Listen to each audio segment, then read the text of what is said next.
ஞாபக சக்தி வரணும்னா என்ன பண்ணணும்னு தெரியுமா? நீங்கள் டெய்லி நைட் படுக்க போகிறீங்கல்ல, எல்லா வேலையும் முடிச்சுட்டு பெட்டில் அப்படி படுக்க போகிறீங்கல்ல, அப்படி படுக்கிறதுக்கு முன்னால் கொஞ்சம் நேரம் உட்காந்து ஒரு 2 minutes உட்காந்து அன்னைக்கு காலையிலேருந்து என்ன நடந்துச்சோ அதை அப்படியே ஒரு தடவை நினச்சி பாருங்கள்.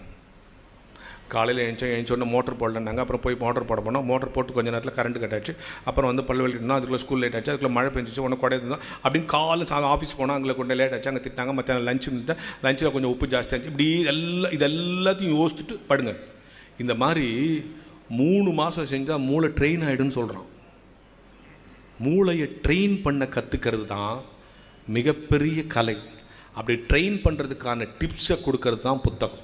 நீங்கள் எந்த புத்தகம் படித்தாலும் உங்கள் மூளை ட்ரெயின் ஆகும், அதுதான் உண்மை. உடம்பு நல்லா ஆகணும்னா எங்கே போகிறீங்க? ஜிம்முக்கு போகிறீங்க இல்லையா? மனசும் மூளையும் நல்லா ஆகும்னா புத்தக வாசிப்பு தான் ஒரு மனிதனை உயர்த்தும். எல்லாம் யோசித்து பாருங்கள், இந்த உலகத்தில் எவ்வளோ விஷயங்கள் நடக்குது. எல்லா டெய்லி ஒரு புத்தகம் எடுத்தால் அந்த புத்தகத்தில் எனக்கு தெரியாதது இருக்காதுன்னு நீங்கள் நினைக்காது. ஏதாவது ஒரு விஷயம் உண்மையிலேயே நம்ம மனக்குள்ளே இருக்கும். எதில் இருந்து கற்றுக்கலாம், எதுக்கிட்ட இருந்து கற்றுக்கலாம், அதான் ஒரு விஷயம். இன்வால்வ்மெண்ட் தான் முக்கியம்.